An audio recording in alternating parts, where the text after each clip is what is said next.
Good morning. Well, I hope you get you something to drink and you got your Bible and everything, and you're ready to set up for a Sunday school lesson here on Mark chapter 14. We're gonna start there, Mark 14, beginning there at verse 32. Your writer calls this willing, and this is a great experience of Jesus in the Garden of Gethsemane. So, teachers, as you start your class, you may want to write up on your board the word emotions. Emotions. And what you would like for you to do, I would like for you to do, is have your class, as they read this first section, to write down all the emotions that they hear Mark describe.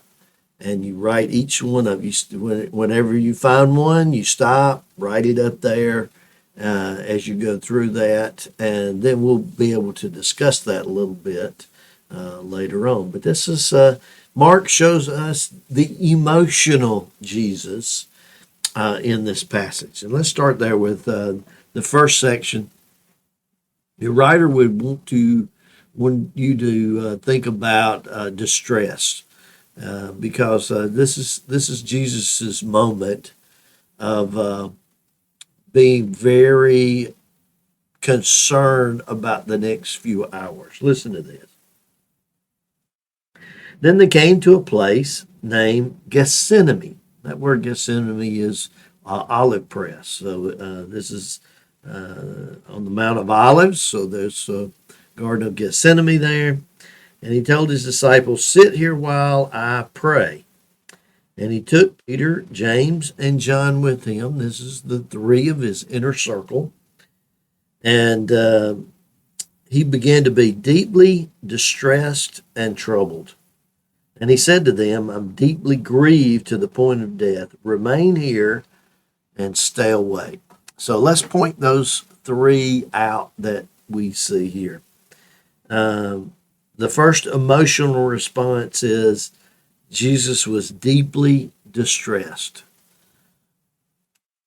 Have you been that way? Maybe it's about job security. Maybe it's about finances. Maybe it's about your marriage.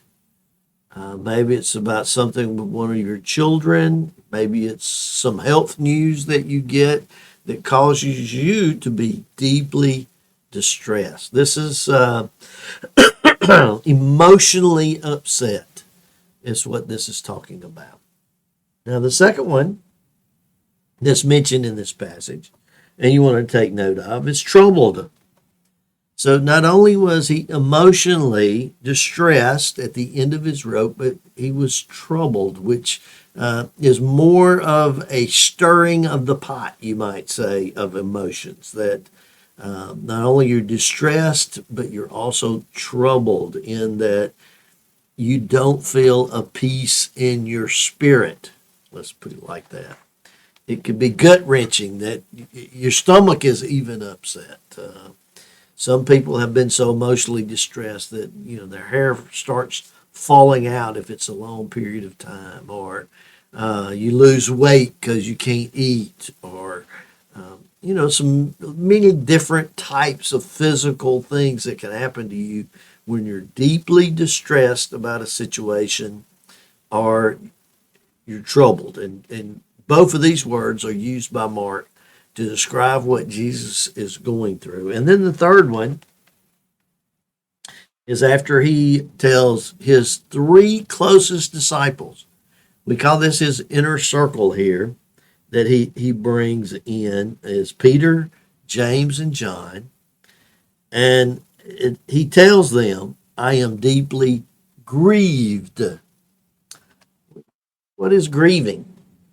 It's a sadness, isn't it? When you lose someone, there is grief. You can lose a job or a business. You can lose your house with all your possessions in it. Same way about being deeply grieved here. It's a sadness that you experience because of a loss of a loved one, loss of a pet, loss of memories, loss of all of these types of things. You can be deeply grieved over these losses. And here Jesus is deeply grieved. Well, what does this tell us about all of this? Well, one of the questions you might want to ask your group is, how do these emotional terms that Mark uses help us to understand the humanity of Christ? Sometimes we don't picture Jesus as human, that he walked on earth, that he experienced all the things that you and I do. Well, these three terms that Mark uses deeply shows us Jesus' connection with us as human beings. He went through some very emotional events right here towards the end of his life. And he expresses those. You hear those? Deeply distressed, troubled, deeply grieved, to the point of death. He himself was so grieved that, about it that he felt like it was costing him his life. And he asked these three closest disciples one thing. Listen to what he said. Remain here and stay awake. It's really one thing. It's kind of like that commercial bundled. Yeah, you can bundle all the words right here. It is, y'all stay here. I'm fixing to go on. But stay awake. And the reason that he wants them to stay awake is very, very important. These are the last hours he's going to be with them. And he needed to depend on them to pray. We'll find that out here in just a minute. He really needed them to help him during this time, emotionally, physically, by being there. So it becomes very, very important. So another question you might ask is, how does Jesus' love equip us to move forward in time of difficulties? How does his love equip us for this? That'd be a great topic that you can do. How does God equip us with his love to handle these difficult situations in our lives? And you could talk about that. Well, let me ask you, how is Jesus' love equipping you for when you lose a spouse or a child or a parent? I know most of you that are listening here today have lost one of those or a friend. And how did you respond? Did it hurt? Well, I know it did. It deeply hurts you. When you lose someone that you love, that you value their personhood, a brother, a best friend, a parent that you confided in, trusted in, loved on. You bring back those memories. You say, Brother Albert, why are you bringing back these memories to me and these feelings? I've gotten past that. Now you're bringing them back.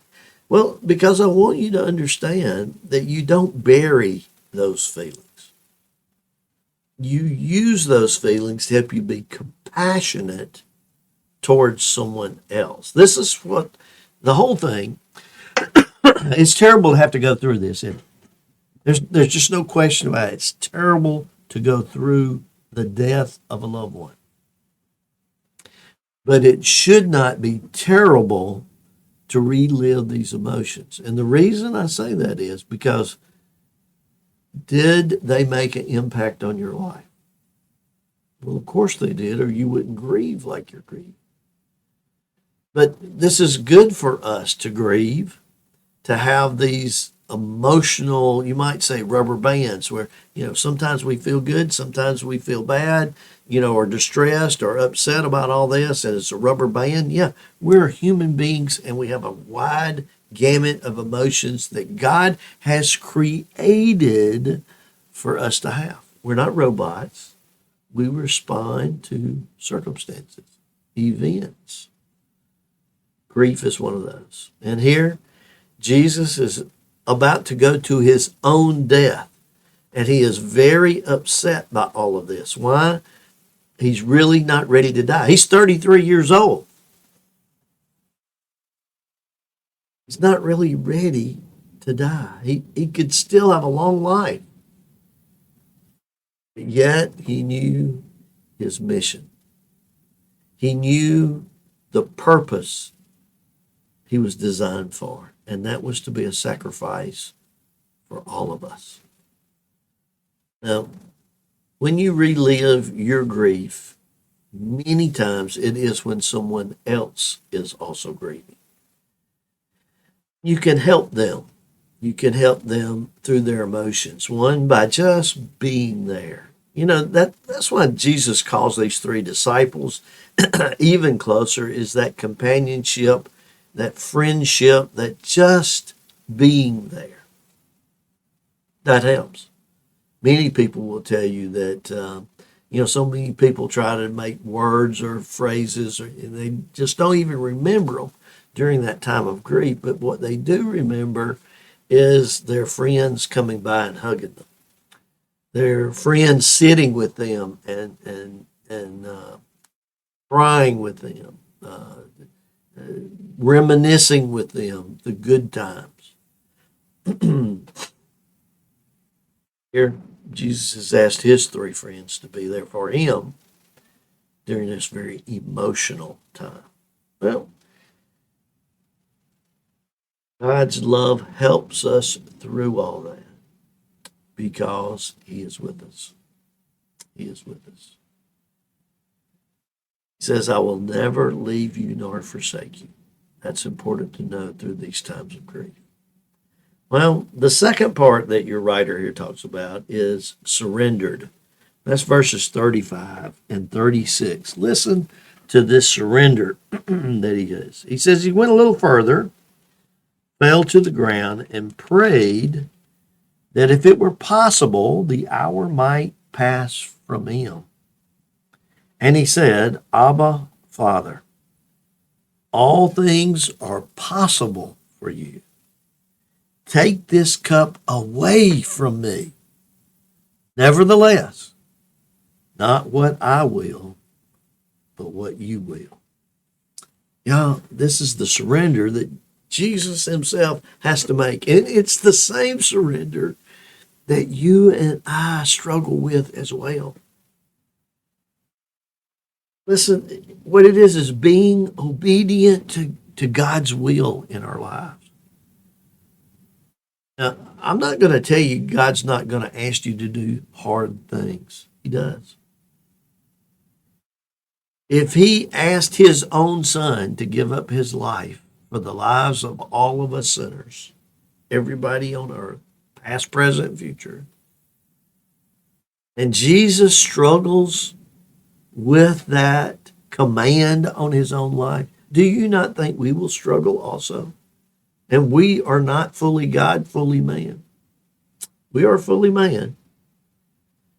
And it's very hard for us. But we see it was hard for Jesus as well. But listen to him as he prays. This is what's so tremendous about this point, that it shows his total humanity. He was fully God and yet fully man. Fell on the ground and prayed. It was possible. Now, I want you to understand, God is a big enough God. He can take our doubt. He can take our questioning. He can take our anger. You see, God cares so much for us that he is so much bigger than we are. And he allows this questioning of him and his will. He allows you to do that. He allowed his own son to do it. If it's possible that this hour might pass from him. I don't want to have to go through this. It's possible, Lord. Let this hour pass. This is too hard for me. And this is the way you and I feel when we are grieving. Remember, he's going through all of this emotional turmoil, just like you and I do. whether it's losing a job or losing a friend or losing a spouse or a parent or a child, or if our house catches on fire and loses our memories, our treasures, that, our remembrances. It's a very emotional time. And Jesus said, if it's possible, God, let it pass. None of us want to experience this sadness, this grief, this turmoil, this emotional roller coaster in our life. But notice how Jesus finishes his prayer. And this is where you and I fall short of Jesus Christ in so many ways, is we don't finish the prayer. Abba, Father. It's just like crying Daddy. That's that emotional content that Jesus is saying, Daddy, Abba, Father. You can do anything. All things are possible for you. Jesus knows God can do anything he wants. Listen to what his son asked the Father to do. Take this cup away from me. I want you to think of a great big cup, a chalice, you might say. But in there, instead of something good to drink, it's something terrible to drink. It is the drink of death. And what Jesus sees when he looks in that cup of death is that he does not want to drink of this drink. It's not something good. Take this cup from me, he asked his Father.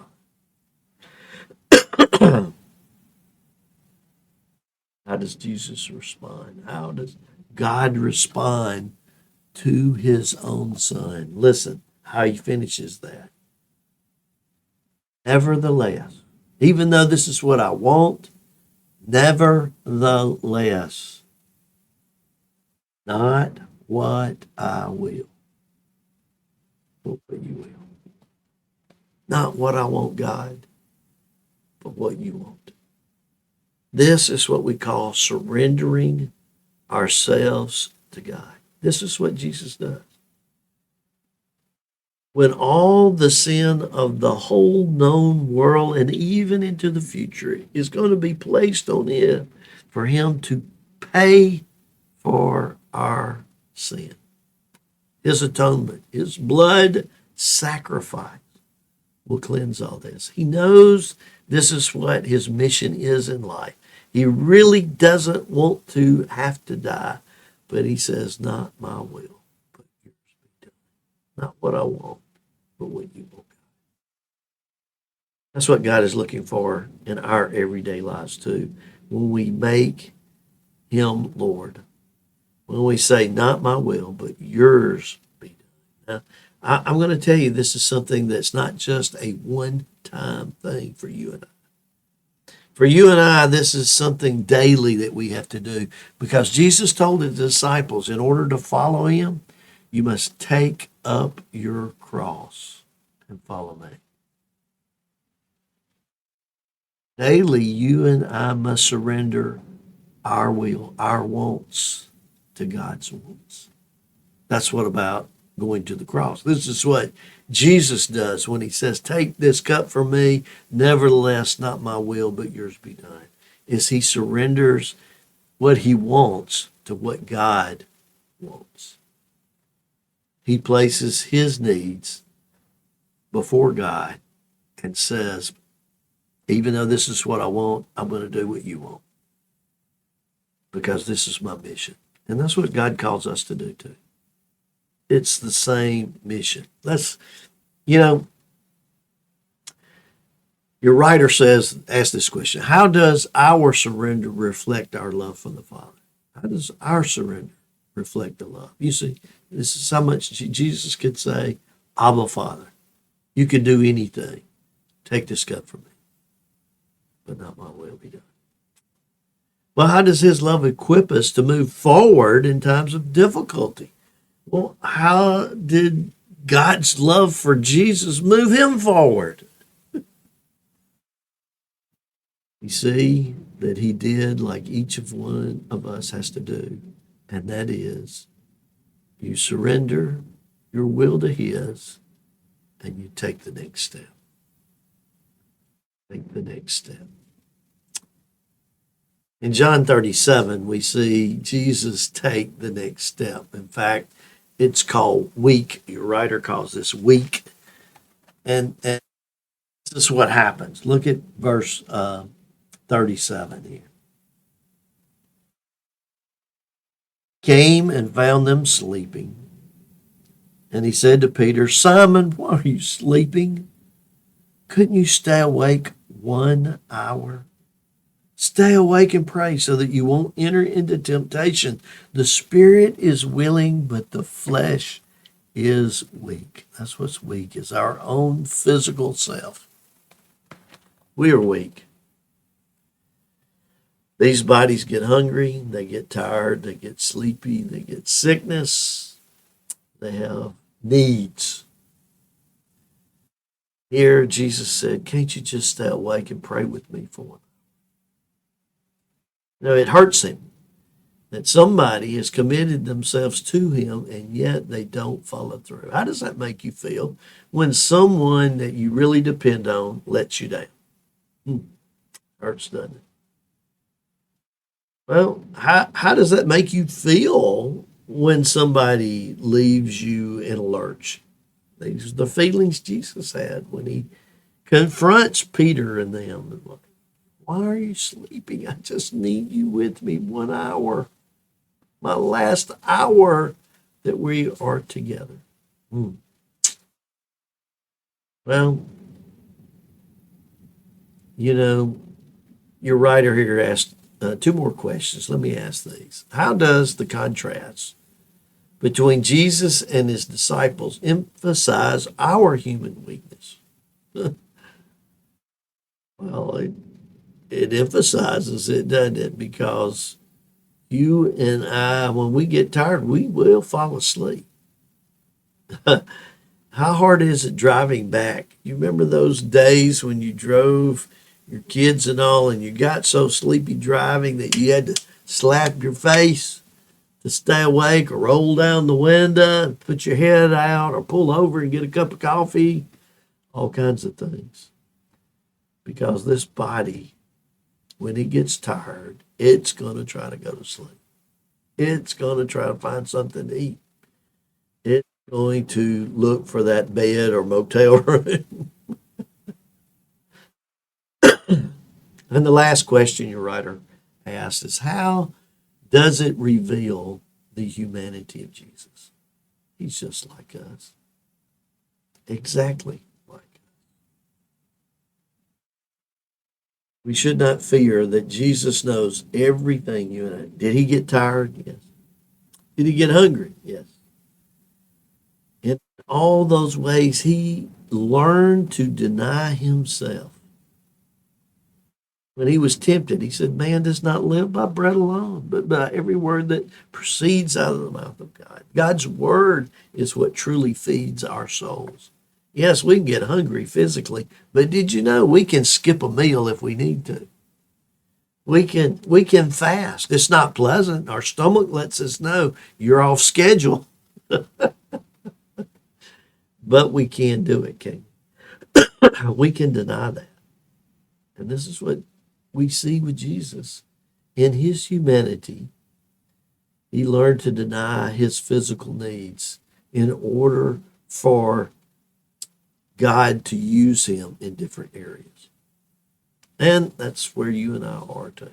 Well, he's prayed. He's asked God to take this cup, but he said, not his will be done. His friends have deserted him and quit praying for him and have succumbed to that lack of sleep. And now, the very last thing of being with his disciples. Look there at verses 40 and 42. Excuse me, let me finish reading through 37 through 39. Then he came and found them sleeping. The spirit is willing, but the flesh is weak. And once again he went away and prayed, saying the same thing. And when he came back, he found them sleeping again because they could not keep their eyes open. They did not know what to say to him. Then he came a third time, and he said, "Are you still sleeping and resting? Enough, the time has come. See, the Son of Man is betrayed into the hands of sinners. Get up. Let's go see. My betrayer is near." So this is the last thing. Instead of helping him in the spiritual battle, his disciples have all fallen asleep 3 times. Well, that weakness that you and I have is just hard to overcome. Isn't it? Just we sometimes have to acknowledge our weakness and that we can't do it. Now, Jesus has gone through all this period of emotion and now he's being betrayed. Here in verses 40 through 42, they can't stay awake. And now Judas, who's gone to the people because he's been disillusioned by Jesus and said, no, he's not coming into a kingdom. I was going to be in charge of the money. And now he's saying he's going to die. I better change sides. And so Judas changes sides. He meets with the religious leaders and said, I can take you to a place outside the city we usually go. You can arrest him there where there'll be no people. It's a quiet place. And Judas does. He brings the temple guards, the Sanhedrin, the religious leaders, and they arrest him here in the middle of the night. He's betrayed. Well, let me ask you this question that your writer poses. How does moving toward things we find uncomfortable influence our faith? Do we have those uncomfortable times when you and I must speak warnings to a friend? What about an uncomfortable time when we are talking to someone who really needs Christ and we share our faith? That can be uncomfortable at times as well. But you see, God does ask of us uncomfortable things at times for his will to be accomplished. Well, the last question. How should a commitment to the Father's will impact each decision we make? Should a commitment to the Father's will impact us? You and I, first of all, must be willing to do exactly like Jesus did and say, not my will. You can express your will. Jesus did that to the Father. Jesus said, God, you can do anything. Take this cup from me. You and I need to still remember God can do anything, but sometimes it's not his will. He wants us to be uncomfortable sometimes. And Jesus is facing this uncomfortableness to be arrested, embarrassed before his friends, before the religious leaders. And now he knows his fate. He must go from this place to die. This is what's on the agenda. And Jesus can say, not my will, but yours be done. You think about it. What could have Jesus done? Jesus could have left the garden. He could have run away before the guards got there. He could have denied anything, association with who they're looking for. Takes responsibility, if you remember, as Judas comes up, kisses him on the cheek, points him out that this is the man. This is the one that's the troublemaker of Israel. Now, for you and I, it's very difficult to do the Father's will sometimes. But when we know it's the Father's will, and you and I have prayed up just like Jesus did to where he can know. He can ask the Father, but if God says no, then are we willing to say yes to the Father's will? Jesus was. He did the uncomfortable. Hard. He went to die. And that's all God asked of you and I is, are you willing every day to die to yourself, to our selfishness, to our pride? Are you ready to be the servant that God wants you to be? The servant like Jesus Christ. Well, y'all, this is the greatest challenge of any Christian is to daily surrender our will to His. It's okay to pray and say, God, this is what I desire. This is what I'd like to do, or this is what I don't want to do. But you have to do the second part. For a Christian is willing to say, not my will, but yours be done. Jesus is Lord of your life. That's the way He responds to the Father, even in your life. Not my will, but yours be done. So glad you tuned in today. I hope you'll be able to live out this. I know it's hard. It's difficult. If it was hard for Jesus, it is hard for us. But the greatest thing to know is Christ lives in us. The same mind that prayed this prayer is in your mind. We have the mind of Christ. The same heart that went through all of these emotions and yet could say, take this cup from me, but not my will be done. Yours be done. Christ lives in you now. So you have the same power as the man Jesus who went to the cross on His last day, that you can bow your knee and say, to the cross I go today. I will die to self and live for Jesus. Father, be with those listening today. Thank you for them, allowing them to tune in and hear this great prayer from Gethsemane, one of questions, one of doubts, one of insecurity and emotional turmoil, and yet you led Jesus through this so that He could say, not my will be done, and He took the next step, which was to be arrested. Father, help us to take the next step each day to say, not my will, but yours be done. In thy gracious name. Well, I hope you'll go to worship now.